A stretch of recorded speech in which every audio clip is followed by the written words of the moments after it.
£4,200,000. So, thank you so much. In the modern world, few commodities are worth more than art.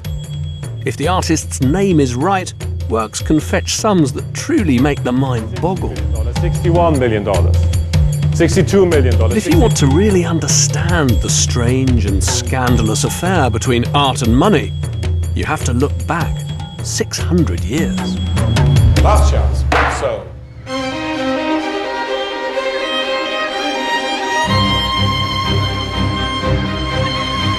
In Renaissance Florence, there was a far more shocking collision of market forces and masterpieces.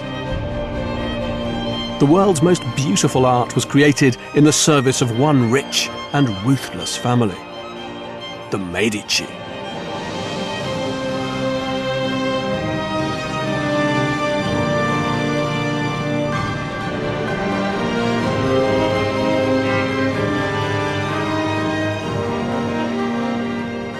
With their money, the Medici turned Florence into one of the most beautiful cities in the world.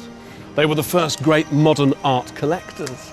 But their relationship with art was anything but straightforward. All kinds of complicated emotions were involved. Guilt, the lust for power, sexual fantasy. And in the end, they didn't just collect paintings and sculptures. They changed the very nature of art itself and unleashed a monster even they couldn't control.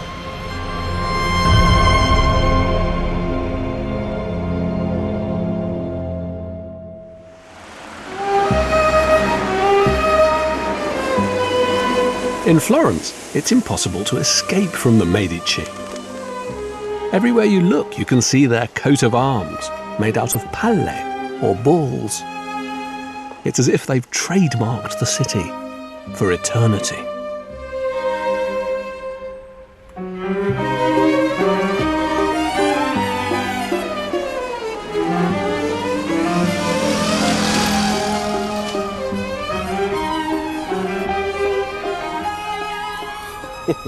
A lot of balls has been talked about the famous Medici balls. There's a modern myth according to which they're medicine pills. Medici, medicine, not true.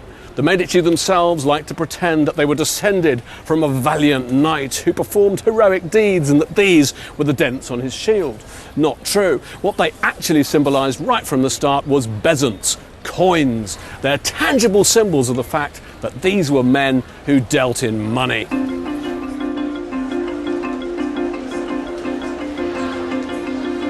The family's extraordinary journey began with Giovanni di Bicci. Born into poverty, this hard-nosed merchant had a plan to make his family rich. Giovanni set up the first Medici bank in Florence in 1397, which traded on this exact spot.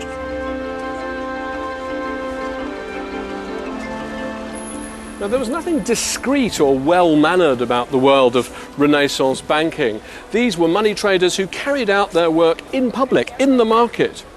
Each one of them would call out his best offer of the day. I've got 50 florins to lend you to be paid back by St. John's Day. I've got 30 florins to be paid back by Christmas.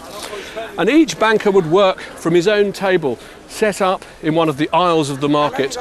Banco is Italian for table, hence our word bank. And it was a high-risk business. They were going bust all the time, and when they did go bust, they had to ceremonially break their table, hence the English word bankrupt, bancarotto, broken table.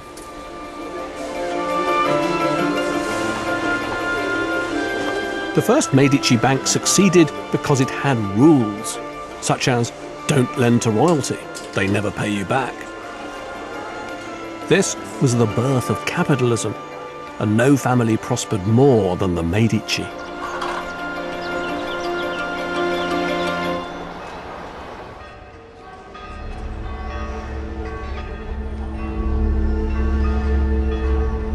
But the Medici were also men of their time, devout Christians, bound by church laws.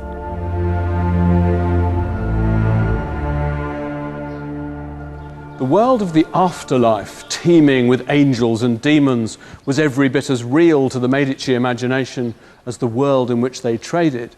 And that gave them a problem. Because according to the Bible, usury, money lending, was a mortal sin. God had decreed that man might save himself by labour, but there was no sweat on the Medici brow because they got their money through interest by doing nothing at all.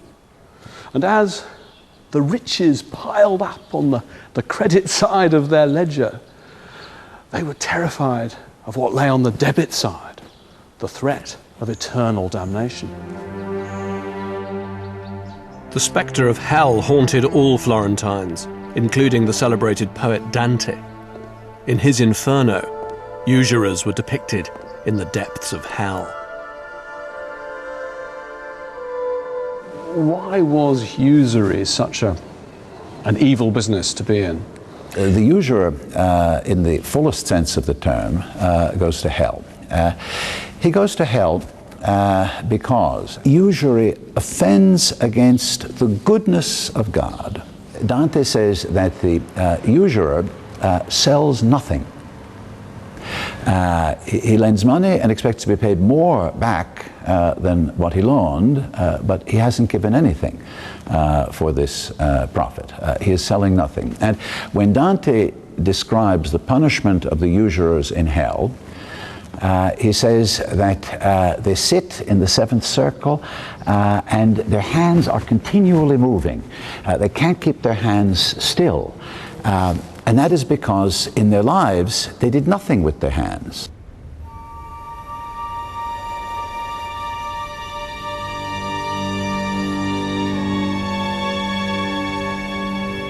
The church of Santa Maria Novella contains a fresco where the Medici's worst nightmares would have been realized.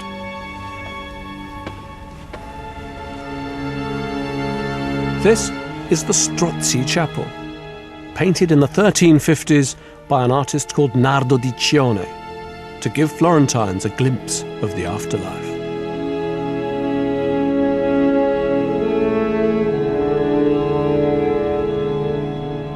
The reason the chapel was really famous, it was known as La Cappella dell'Inferno, is because it contains this monumental, extraordinary depiction of the terrors of hell. And in fact, it's the first really epic depiction of hell as Dante had described it.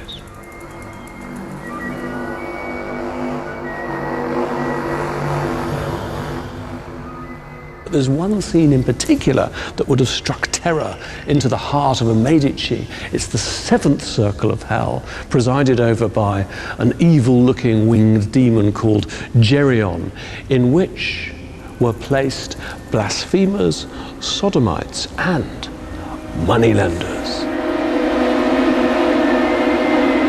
The fresco is much faded now, but peer closely and you can still make out the desperate hands of the usurers under a downpour of fire.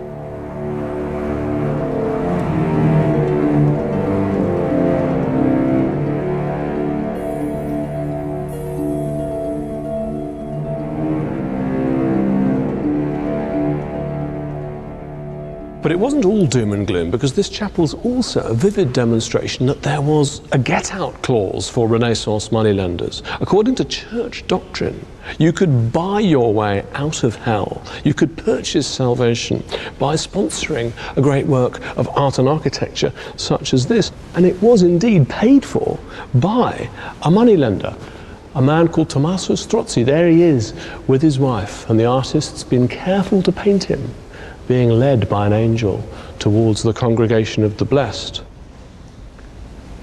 Food for thought for a Medici. Pay for a spectacular work of art, and maybe save your soul.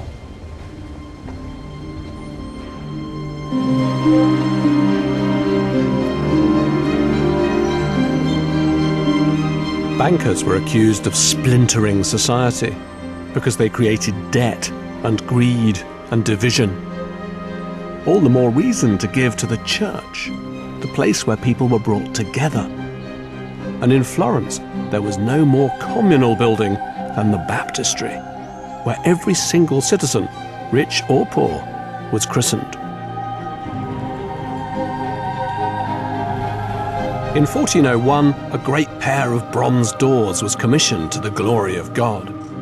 And Giovanni di Bicci the head of the Medici family, was on the committee that chose the artist. Now, the Medici involvement with art in Florence begins right here on this spot.